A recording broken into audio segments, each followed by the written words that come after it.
is Dr. David Allen coming to you on the television program, People, Helping People.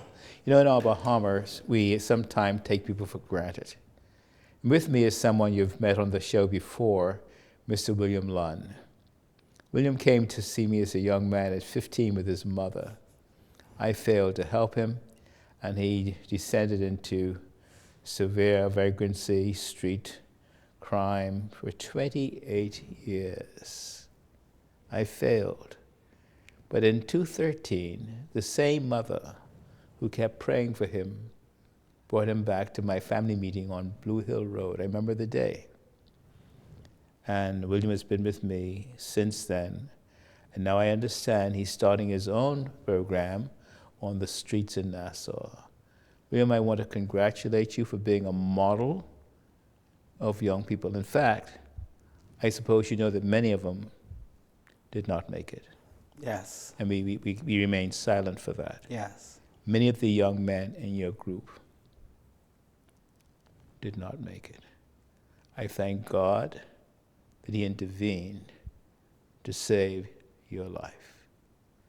Why did God save you and these other young men were destroyed? That's a question I ask myself very often, because I wanted to die. You what? I reached a place where I wanted to die. I've been traumatized practically my whole life, from I was a child.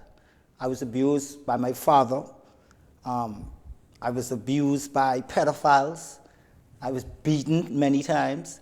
And I just reached a place So you mean you were sexually abused as a child too? Yeah. Yeah. I was molested. And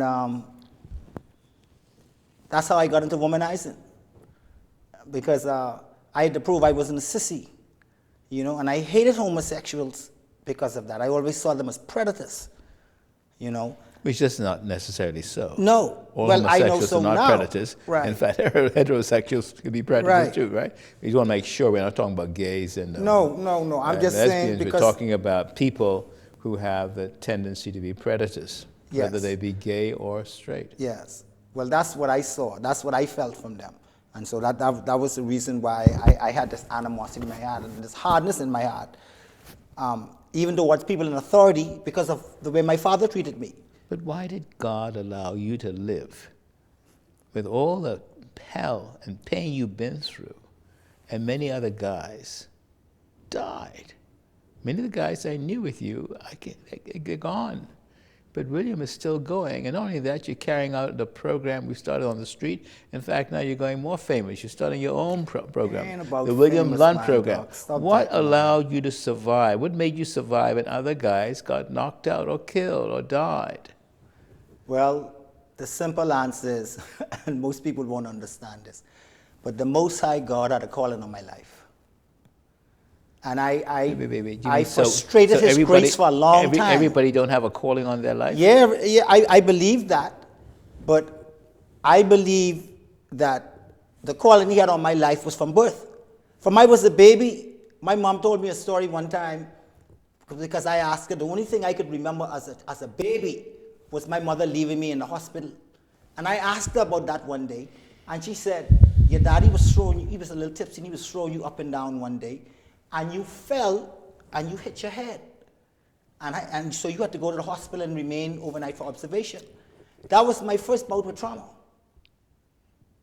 And when I look over my life of all the different things I've been through, being shot at, being stabbed, my appendix burst inside me, my head burst open. Locked up in the back of the car, threatened to be Thrown killed in the by the back drug of a car, gangs. beaten with a cutlass, tied up. So In prison. in and out of prison, in and out of institutions. So I came to a place where I literally wanted to die because I thought my life was hopeless. I thought I was cursed. And it was only when... Wait now. See, Willam, in the past few weeks, I don't understand, but I've been extremely busy, and I'm not a young fly anymore. But my office has been ringing night and day with young people who want to die. Some are going to the bridge. Some have wanted to shoot themselves. Some have tried to hang themselves. Some have actually died. And I don't know. What is this hopelessness? They always tell me, Dr. Allen, Bahamas is not going anywhere. I feel hopeless. What are they saying? What it is saying is this. First, they don't fit in. They don't, What you mean don't fit in? They don't have an identity. Wait. They're But they are Bahamians. No, they're Bahamians, but you got to understand this. A lot of them grow up without being loved, without being nurtured, without being cared for. Without a mother or father? In most cases, the father isn't around. In most cases, and most of the at-risk young men I deal with, 95% of them don't know who their father is. Or if they know who their father is someone to be hated and scorned, not someone to be loved. Wait, their father is someone to be what? Hated. And what? Scorned? Scorned. Why? Because the father don't do nothing for them.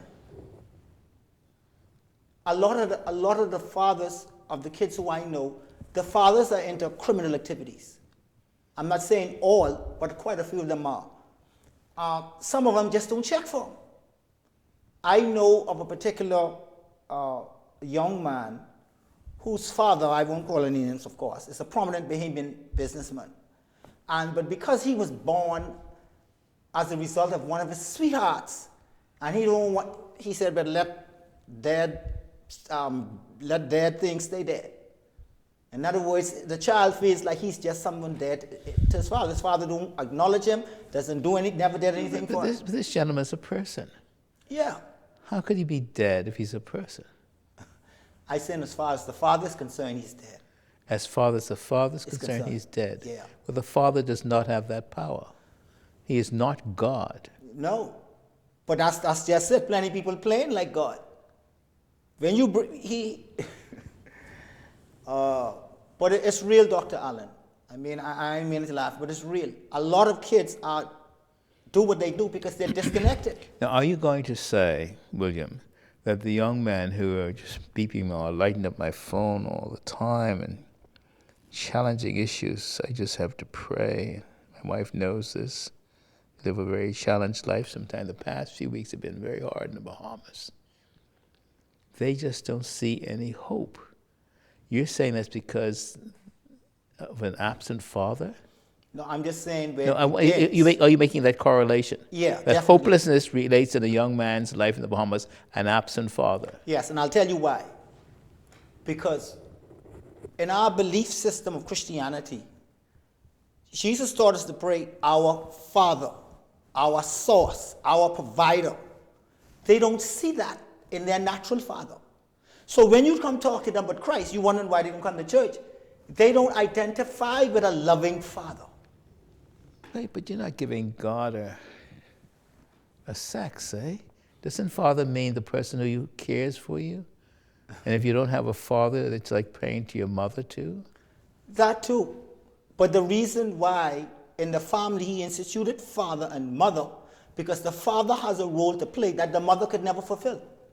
But William, if I remember correctly, it was your mother who brought you to me at age 15. Right. I remember the place, I remember the date. Right. It was right on the old convent. Right. Right on West Hill Street. Right.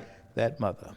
That was the same mother who 28 years later Right. brought you to my program, The Family, Right. in Blue Hill Road. Yes. And I saw you come in there with her.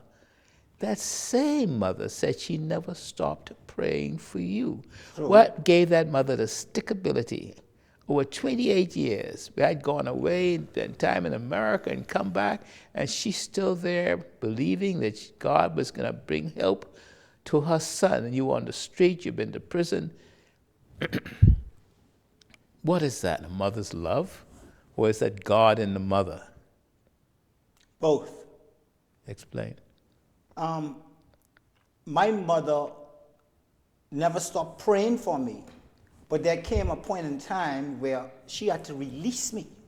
Because you treated her bad, man. Yeah, that's what I'm saying. She had to release me. I couldn't. Wait. What do you mean your mother had to she's praying for you, Right. but your mother had to release you? What do you mean? How does a parent release a child? In other words, she saw that I was hell-bent on doing my own thing.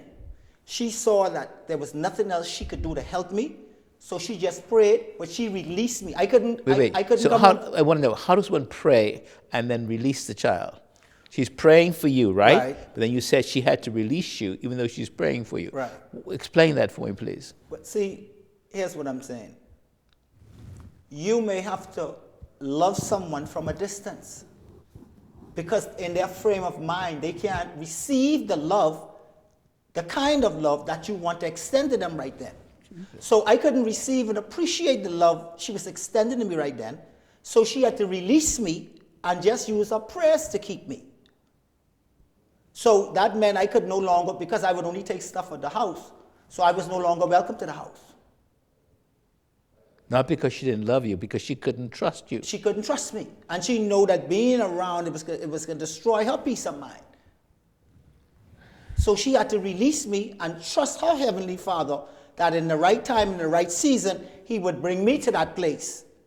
So you're saying a mother or father who has a problem with a child, and the child is going the other way or the negative, they can continue praying for the child, but they may have, I like the word surrender. They have to surrender or release the child to God. Yes. And realize that even though they can't trust that child to be around them, they can still pray. Yes. And for the blessing of that child. Yes. So your mother had to surrender you or release you as she kept praying for you. And then when 213 came around, somehow the same mother, though, I saw you coming in with her to the family. Well, So actually, what made her go, or what made you say, I'm coming with you? I thought you would say, I'm not going with you to see stupid Dr. Allen. well, let me just say this. If you remember when I first met you when I was 15, if you remember, I couldn't appreciate what you was trying to offer me at the time. Oh, you told me I didn't know what I was talking about Exactly. because you said I had never tried crack. Exactly. And I didn't know how crack tasted. And I said, you're right, I don't know how it tasted. Right. And you told your mother, give me $5, let me go and get a hit, because this man don't have a clue how good and how the crack is really good for you. So let me translate that for you, what I was saying. What I was saying was, you just represented high society and talks to me. That there was no way you could relate to what I gained through. That's what I was saying in my own way. And so I couldn't appreciate what she was trying to offer me. But when I went through all the stuff I went through with crack, and I came to that place, because many times I went to church, many times I went to religious organizations, and I still wasn't able to change. They used to call you sweet boy. You were a lover boy too. So I reached a point, Doc, where I realized I had to learn and get in touch with my feelings and my emotions. And that's what I never got in touch with. That's why I came to the family, because I wanted to get in touch with me on a deeper level through my emotions. But how did she get you to the family that day? She saw your program on TV. The same program? Yeah, you're right. She saw a program, or she heard a program or something, and she told me, she said, William, you remember Dr. Allen, right? Took you to, I said, yeah. And then she told me how you started this family program, right? And so one of the things I realized on the street why I wanted to die and was in a state of depression, which a lot of kids are today, is because I was disconnected. I had no true loving connections with people. What does that feel like? What is that like? To go to bed and wake up and realize you are not connected to anybody. It's a feeling of shame and hopelessness. It's a feeling of I'm not worthy, that I'm nobody, that I am not worthy to be in the presence of people. And so that's why I was always by myself. And does this come on gradually, or this comes on suddenly? This came on gradually. This came on after a period of time of me continuously burning relationships. People who would do things to sow into my life, and I would take advantage of it and just burn it. Right. So in other words, you came to a point where you felt hopeless. Well, could we describe that as the living dead? That's exactly that you were alive, but you were dead. Yes.